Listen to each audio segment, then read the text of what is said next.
Bom dia, muito bom dia, Deus maravilhosos deste Brasil! Vamos começar mais um Job Class agora, não lá no YouTube, aqui no Instagram. Estou sem internet e os meus planos anteriores não deram certos, então a gente vai fazer aqui, que eu temo e peço a Deus para que o 4G consiga sustentar esse nosso bate-papo, né? Se eu cair, vocês já sabem, 4G reduzido. E é isso.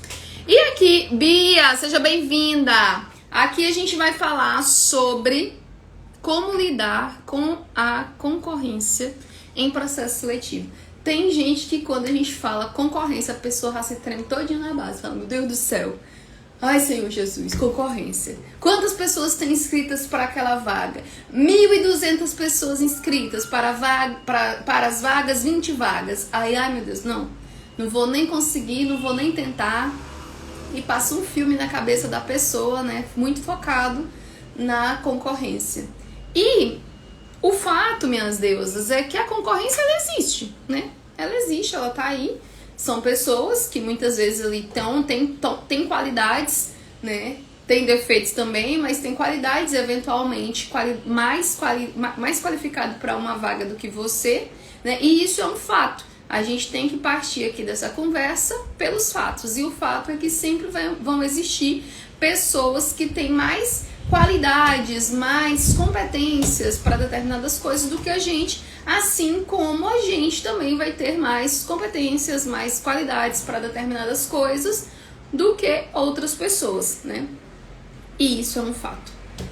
Só que esse fato, muitas vezes, ele é olhado por vocês que estão aí começando a carreira, né, que estão aí buscando os primeiros empregos, de uma forma muito exagerada, muito exacerbada, né? Olha o concorrente pelo viés de que ele é melhor que você em todos os pontos. Eu acho que eu tô estourada, deixa eu mudar aqui. Aí, tal. Não. Olham muito para a concorrência como se ela fosse melhor do que vocês em todos os pontos. E isso não é a verdade, né? Isso não é verdade, isso é um erro. Como eu falei para vocês, em alguns momentos vocês vão ser melhor do que a concorrência para os pontos, e em outros momentos, né, a concorrência vai ser melhor que vocês para alguns pontos. E aí vocês pegam pro coleguinha e olham pra ele assim, né? Às vezes você conhece, às vezes não. Quando conhece é pior ainda.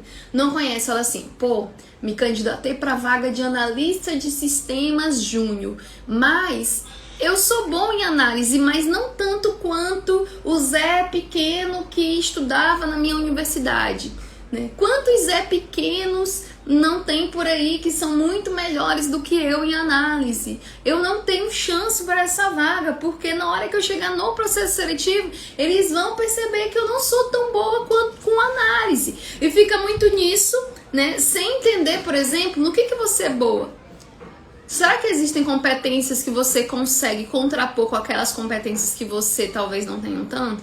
Eu já expliquei em lives anteriores, em conteúdos anteriores, o que é uma competência, né? É um conhecimento atrelado a uma habilidade, atrelado a uma atitude, né? Então é você saber um conhecimento teórico, saber aplicar aquele conhecimento teórico e também querer aplicar aquele conhecimento teórico. Então, será que não existem outras competências que você consegue superar a sua concorrência em alguns pontos? Né? Se você não se acha tão forte ali para o ponto de análise, né, e você está se candidatando para um cargo para analista, né, que tipo de outras competências você tem que consegue contrapor?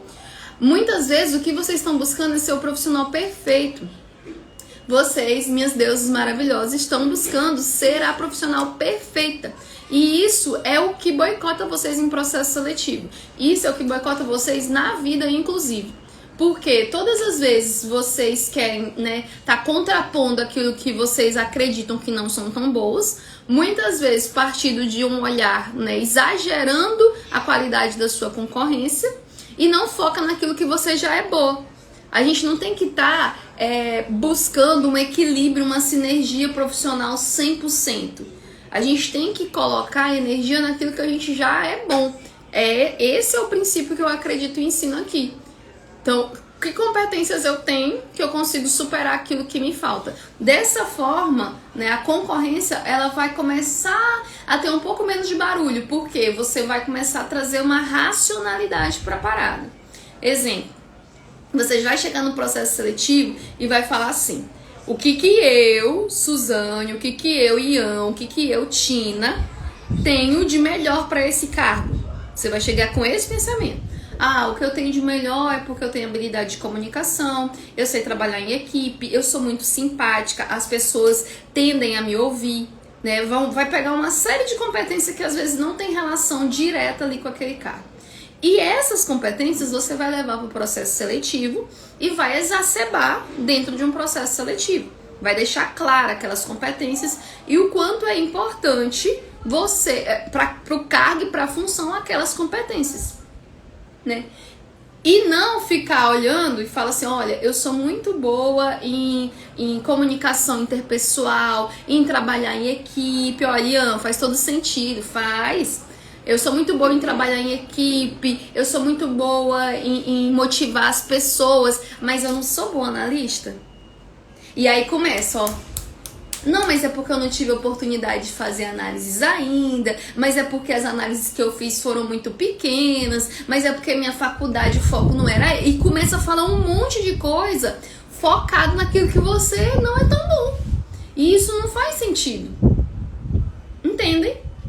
E é aí onde a concorrência, de fato, se ela souber se vender melhor no processo seletivo, ela te passa. E ela não te passa porque ela é melhor, ele é um melhor analista. Às vezes não é isso.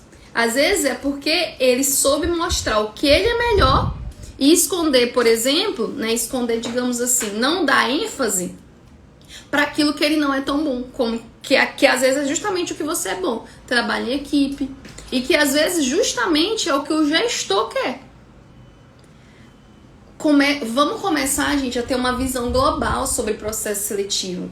Vocês olham para o processo seletivo baseado somente na vaga, algumas vezes. Vocês não olham que a partir dali, ali é uma porta de entrada. A partir dali tem trabalho a ser feito. Você vai precisar executar atividades, você vai precisar conviver com gente. Tanta deusa maravilhosa que tem muita habilidade de convívio, de relacionamento interpessoal e não joga isso na mesa. Porque fica, ai, mas é porque minha concorrência sabe fazer uma análise melhor que eu. Isso aí você aprende. Isso aí você entra lá na empresa e vão te ensinar. Você vai dar seus pulos. Você vai aprender. O que eu tenho? A pergunta é, o que eu tenho de melhor que faz sentido eu levar para essa vaga? É sempre essa pergunta. Mas, Suzane, eu não tenho que fortalecer, então, as minhas fraquezas para a vaga? Tem, mas requer tempo. As fraquezas que você tem pra vaga, né? Pra vaga, não é pra... Ah, é porque a fraqueza geral pra ser um engenheiro completo. Não. O engenheiro, ele faz um monte de coisa. Eu tô falando pra vaga. Se você tá pra analista de sistemas e você não entende de sistemas, entende muito pouco e aquilo é uma fraqueza importante pra vaga, você vai trabalhar essa fraqueza. Mas isso não te impede de te inscrever pra uma vaga. Você pode fazer isso ao longo do processo, até porque isso leva tempo. Até porque competência ela se desenvolve por conhecimento, habilidade e atitude. Então, às vezes você vai achar que é só fazer curso para complementar uma competência, quando na verdade não é. Você precisa saber teoria, você precisa colocar em prática e você precisa querer. Entende? Então, isso leva tempo. E aí você fica esperando 1, 2, 3 anos para poder se inscrever em uma vaga que faz sentido para você. Essa é a grande vantagem, pessoal, inclusive da gente ser júnior. Quando a gente está falando de uma carreira um pouco mais sólida, algumas coisas não é que não se aplicam, mas começam a ser um pouco mais complexas. Agora, quando você é júnior, você tem muita maleabilidade. Quando você é júnior, está em início de carreira, né? Interprete isso. Está em início de carreira, você tem mais maleabilidade profissional. Entende? Por quê? Porque, por exemplo, se você entrar numa área ali, né? Acabou de entrar, começou a entender sobre aquela área, a empresa ela não vai querer que você já chegue gerindo o processo, porque você é júnior. Ela entende que o júnior, ele tá todos estão em processos de entendimento e de fluxo de crescimento, mas o júnior, ele é a entrada. Ele é a entrada. Então, vão ter, eventualmente na equipe, vai ter um pleno, vai ter um sênior que vai poder te suportar tecnicamente, vai poder suportar você para aquelas competências que você não tem. E aí você vai dar seus pulos para aprender, obviamente, né? Aí você vai dar seus pulos para aprender, obviamente. Vocês estão pegando o fio da meada aqui? Quando você começa a pensar sobre isso, você para com essa noia de mas é porque fulano de tal formou em Harvard em analista de sistemas e com certeza vai passar na minha frente.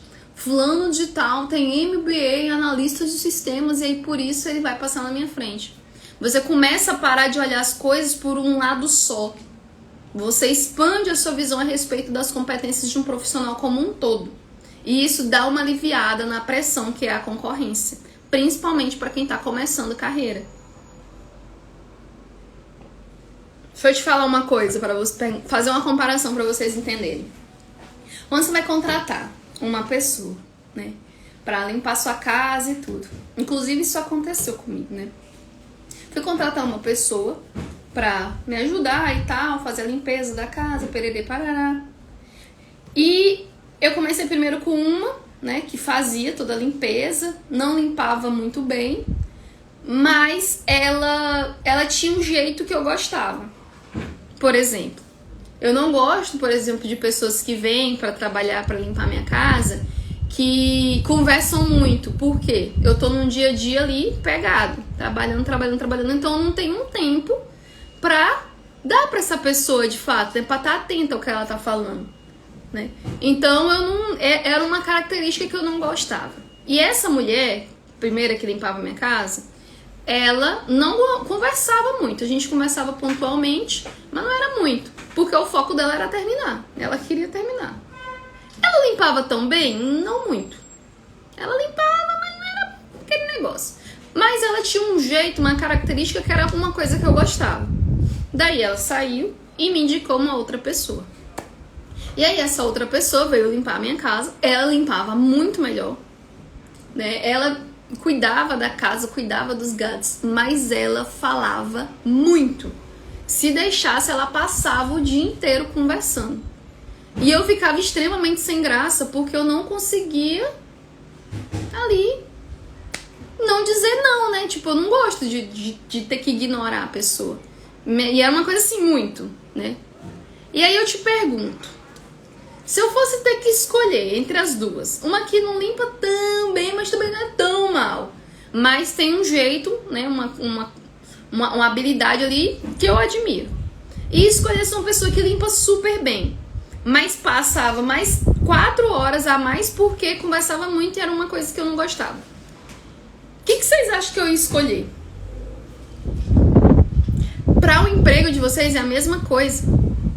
Às vezes você não tem uma competência técnica super aprimorada, mas você tem uma forma, um jeito de trabalhar que agrada tanto a cultura da empresa, que agrada tanto ao seu gestor, quanto a cultura do time, tem valores parecidos com aquela empresa, que é muito mais fácil eu te ensinar a questão técnica do que eu te ensinar a questão comportamental.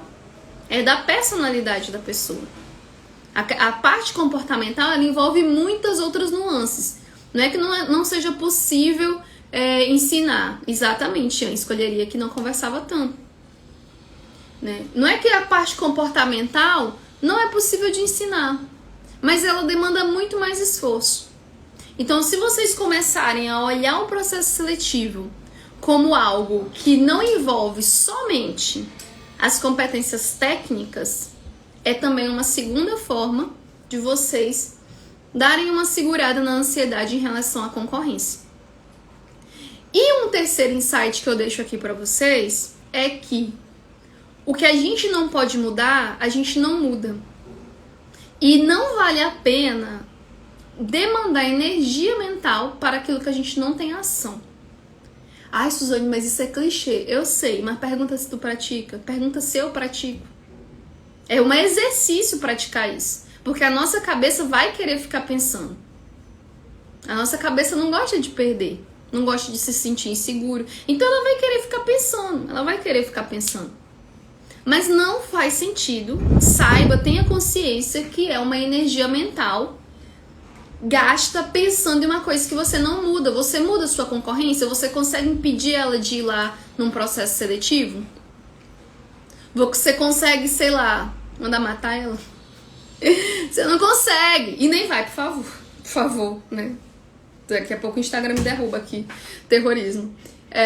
E nem vai. Mas você consegue analisar você e analisar a vaga e levar o seu processo seletivo dessa forma. Isso está na sua mão. Então trabalhe naquilo que está na sua mão. Aquilo que não está na sua mão, não posso xingar na live, mas você já sabe o que eu falo, né? Começa com F. Não está na sua mão, não faz sentido, tá se desgastando, pensando nisso, utilizando o seu recurso mental, a sua energia mental, o seu tempo. Você poderia estar usando o seu tempo para estudar sobre o processo seletivo, entender o que o cargo faz, conversar com pessoas, né, do cargo, me preparar, treinar, até ficar exímia nisso aqui, do que ficar, ai meu Deus, será que minha concorrência tá treinando agora? Mano, o que será que a minha concorrência tá fazendo? Gente, eu tinha uma mania que ela, assim, ela me ajudou de algumas formas. Tudo que a gente faz pode ser pro bem e pro mal, né? Pra um lado ela me ajudava, mas pra outro ela me trazia. Eu era minha própria terrorista. Tem gente que tá sendo também terrorista de si mesma aqui dentro. Eu era minha própria terrorista. O que eu fazia? Eu entrava, ia pra um processo seletivo ou ia pra qualquer coisa. Eu começava a tentar descobrir quem eram as possíveis pessoas que iam naquele processo seletivo. Ficava tentando isso. E eventualmente eu conseguia. Sherlock Holmes. Eventualmente eu conseguia, né? Tinha um amigo, conhecia uma pessoa, não sei o que, ia conversando e ia descobrindo. Olha o tempo que eu demandava pra isso. E aí eu ficava olhando o que essa pessoa já tinha feito. Se ela tinha inglês, aí eu já falava, mamãe, eu não tenho inglês. E eu não olhava o que ela tinha de mal, eu olhava o que ela tinha de bom, porque é assim, né? A nossa cabeça quer diminuir a gente, então ela não vai buscar quais são minhas fortalezas em relação ao candidato. Ela não vai fazer isso, ela vai querer entender quais são as fortalezas do candidato em relação a mim, né? E aí eu ficava, ai, nossa, tem inglês fluente. Meu Deus, ele fala alemão. Alemão. Quem é que fala alemão? Vai passar. Aí eu nem parava pra pensar, será que o cargo precisa de uma pessoa que fala alemão? Será que isso vai mudar a vida de algum gestor? Porque ele fala alemão? Às vezes nem muda, às vezes o cargo nem precisa disso. Mas eu tava lá, reduzindo a minha autoestima, sendo terrorista de mim mesma, né? Ai, mas ele formou na faculdade tal, USP, né? Nossa, qual a chance deles olhar pra uma pessoa que formou na UFT? Essa pessoa formou na USP.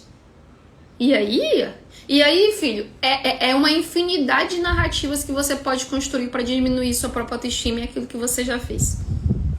Isso, aí eu te pergunto, isso é inteligente de se fazer? Até chegar um ponto, eu fazia isso até chegar um ponto de que, tipo assim, nossa, sou um lixo.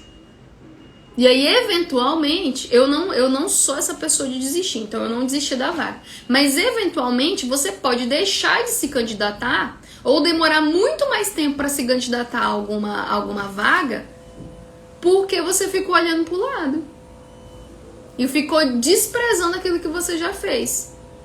Entendem? Entendem o quanto que isso é perigoso? Você não vai mudar o fato do seu concorrente falar alemão.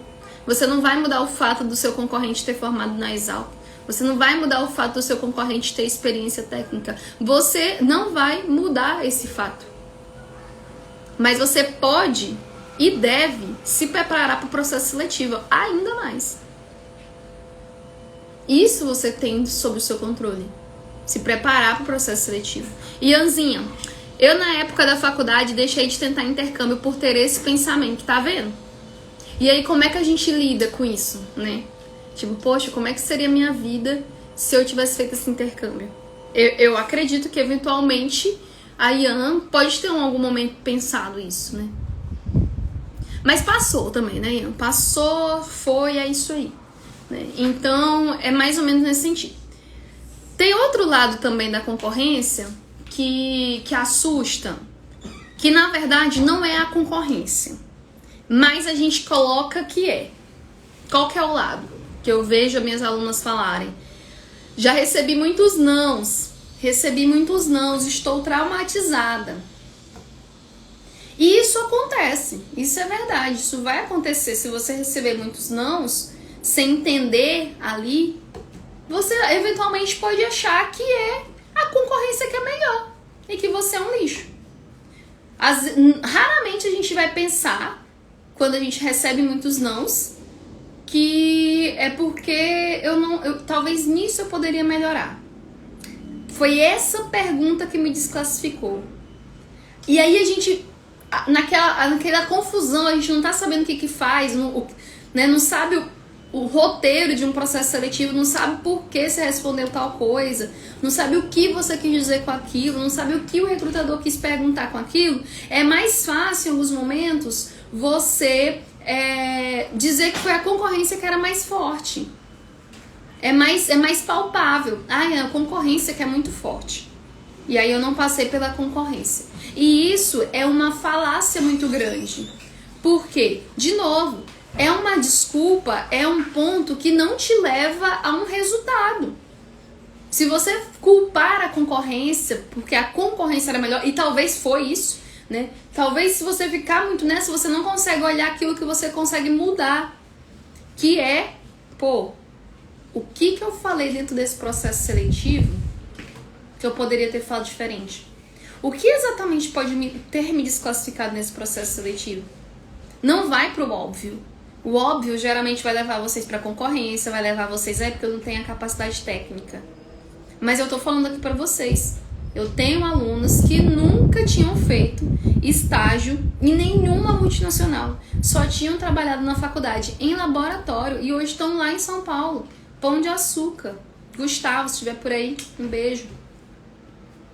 Não é isso. Muitas vezes não é isso. Muitas vezes é porque você não soube vender as suas melhores competências, que vem de uma falta de preparo para um processo seletivo. Entendem?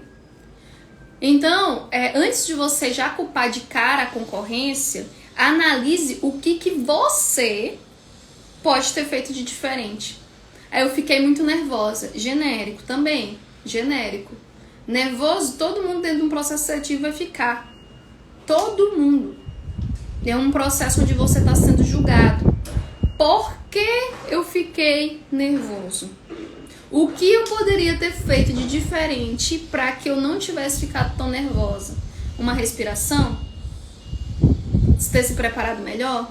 Qual foi a pergunta dentro do processo seletivo que me arrebentou? Sempre tem uma pergunta que eu até falo para as minhas alunas, que é a pergunta do calcanhar de Aquiles. Sempre tem algo dentro de você e da sua história que você não quer que as pessoas mexam. E geralmente não é uma coisa só, né? São muitas coisas. Você não quer. É um negócio que fica assim, que te dá até calafrio de pensar. Pelo amor de Deus, não pergunta sobre isso. Para algumas alunas minhas são o fato de ter filho. Para outras é uma demissão. Por que você saiu do último emprego? Aí a pessoa, caralho, eu não sei por que eu saí do último emprego. Até hoje não tá bem resolvido isso.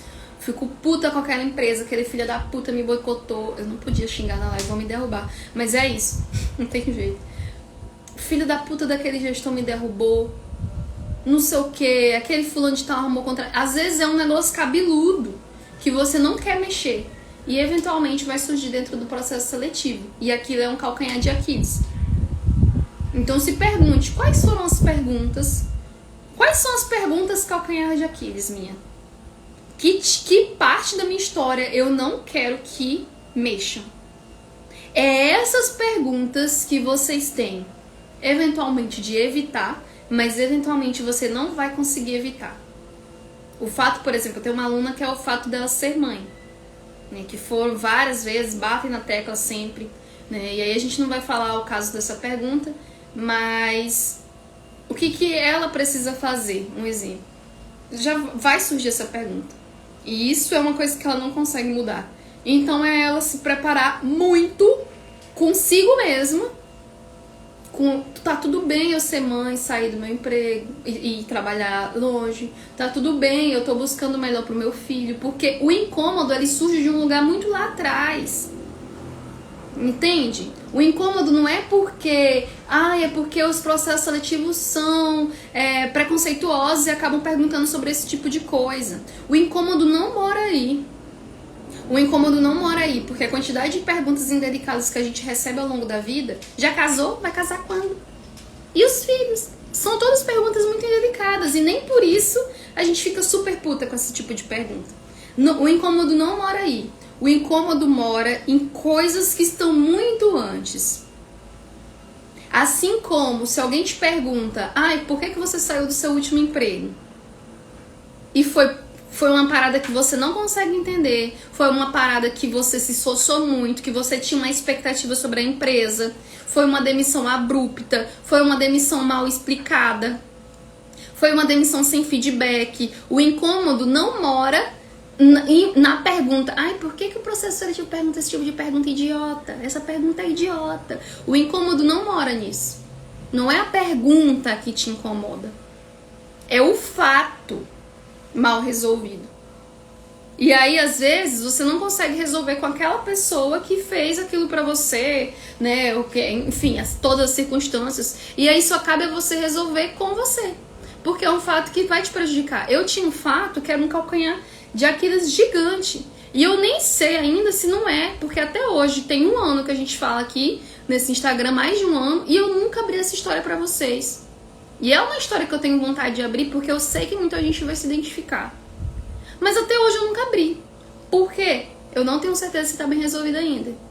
Ela está mais resolvida do que antes, e quando eu entrava em processo seletivo, eu suava frio quando me perguntavam sobre isso. E com certeza isso me atrapalhou muito. Mas não era o fato da pergunta, é porque eu precisava trabalhar aquilo em mim. Entende? Então, antes de falar, foi a concorrência. Tava mal preparada tecnicamente. Talvez não foi. Talvez foi alguma coisa que você tem aí dentro, que precisa ser trabalhado e que o recrutador pegou e gerou um ruído. E aí o recrutador não sabe. Tipo assim, porque como você não consegue falar claramente sobre aquela pergunta, né? Você não consegue trazer fatos e dados, tua pupila dilata, você fica incomodado. O recrutador, gente, ele é treinado pra pegar isso, né? É uma parada que mexeu com você. O recrutador, ele não entende se aquilo é algo... se é algo que, tipo, tá bem trabalhado, ou algo que não tá bem trabalhado, ou se foi uma coisa muito cabeluda. Ou se foi um erro seu. Um erro muito grande seu. E aí gera um ruído pro recrutador. Muitas vezes ele não consegue avançar naquela pergunta, ou às vezes ele tenta avançar para tentar entender o que rolou, né? Ver se não é um problema de índole, ver se não é um problema de valor, né? E aí pior vai ficando porque você não conseguiu lidar ainda com aquilo, você não trabalhou aquele acontecimento profissional de forma, né, bem e tal, e mais nervoso você vai ficando, e aí todas as outras perguntas que vierem por consequência, a sua cabeça não tá mais ali. A sua cabeça tá lá naquele fato do passado. Entendem? Calcanhar de Aquiles todos nós temos e precisamos analisar antes de entrar numa entrevista. Suzane, mas eu não consigo. Foi uma coisa muito traumática pra mim e não é do dia pra noite que eu vou tratar isso. Então tem uma técnica pra você fazer aqui que eu vou deixar. Seja breve. Seja breve. Você vai pegar aquela pergunta que é o calcanhar de Aquiles, que leva geralmente a algum fato, né? Que você não gostaria de trabalhar naquele momento. Vai montar uma resposta. Essa mesma resposta você vai montar ela de formas... falando a mesma coisa, só que de formas diferentes. E quando o recrutador for te perguntar, essa é a resposta que você vai dar. Nem que você tenha que decorar essa parada, nem que você tenha que olhar pro espelho e ficar, ó, treinando só essa pergunta, só essa pergunta, só essa pergunta. Se me perguntarem isso, é isso que eu vou responder, é isso que eu vou responder, é isso que eu vou responder. Até que aquilo fique bastante plausível pra você. E quando chegar o momento de responder, você vai responder daquela forma. É treino, gente. O pior conselho que eu recebi na minha vida, te falo, o pior conselho que eu recebi na minha vida foi seja você mesmo numa entrevista. Não funciona. A gente é muita coisa, a gente tem um monte de coisa pra trabalhar entre nós. Então, entrevista é treino, tem que treinar. Até você ficar bom. E quando você ficar bom, você treina mais pra você ficar melhor. E isso é um processo que não vai só ser bom pra entrevista, vai ser bom pra você. Quem sabe esse processo que você viveu, de trauma, alguma coisa do tipo, talvez não fique menor de tanto que você começou a olhar ele com mais racionalidade, sabe? E eventualmente procurar ajuda psicológica, se for algo, muito... Eu procurei ajuda pro meu, até hoje, inclusive. Mas... E aí você não cai na falácia de culpar direto a concorrência. Porque a concorrência, no geral, é apenas um artifício que você utiliza para não olhar exatamente o que você precisa olhar. Não é fácil olhar para os nossos defeitos, para as nossas qualidades, para o que a gente acertou, para o que a gente errou, não é fácil. Então, eventualmente, a nossa cabeça busca bodes expiatórios. E a concorrência é uma delas, tá? Queridos, era um papo rápido. Tem alguma pergunta? Vamos. Ian, de vocês. Vê se identificou com isso que eu falei aqui. Ianzinha tinha falado pra gente aqui no passado que na época da faculdade ela deixou de fazer um intercâmbio por ter esse pensamento, que foi quando a gente falou sobre eu não tenho todas as competências, por isso eu não vou me inscrever pra vaga, né? Calma, galera, calma, se inscrevam. Que competência eu tenho, que eu consigo contrapor? É um time. Tem recrutador que às vezes, vai dar tão bem com você, tá esperando você aparecer no time dele. Tem gestor que tá esperando você aparecer no time dele. Fala, meu Deus, essa pessoa, a gente tem uma sinergia muito grande. E ele vai te treinar. Essa é a vantagem de trabalhar em grande empresa. Ele vai te treinar, né? Eventualmente você vai aprender, porque tem uma sinergia. São pessoas, gente, a gente esquece disso. Antes do cara ser um gestor de uma vaga, ele é alguém. E ele tem um padrão que ele se identifica. Ele tem um comportamento que faz sentido ali pra ele. Entendem? Por isso que é candidato inesquecível. Porque se você encontrar a forma ideal de falar sobre suas competências, você vai de alguma forma ficar na cabeça daquela pessoa. Aquela pessoa vai lembrar de você. Ela não vai olhar só como um número. Se engana quem acha que as pessoas olham você só como um número. Não olha, não tem como, são pessoas. Não tem como. E às vezes o gestor vai gostar tanto de ti que ele vai brigar pra te colocar no time. E aí fica o RH que às vezes não simpatizou. Não, mas ele não tem as competências técnicas todas. Aí o gestor pega, não, mas eu tenho um fulano de tal que vai contrapor as competências técnicas dela. Vamos fazer, vai dar certo. E o gestor, no final das contas, a última palavra é dele. Entendem? Na maioria das vezes, né? Em algumas vezes não, mas na maioria das vezes sim. Então, tem muitas outras nuances além do técnico, tá? Queridas, obrigada, Ian. Obrigada a todos que ficaram. Um grande beijo. Live feita com 4G. Obrigada, Vivo, por ter feito esse trabalho excelente também, né? De não ter derrubado, não ter acabado. É até ironia agradecer a Vivo, uma empresa tão ruim. Mas é isso. Um beijo, gente. Vou deixar gravada.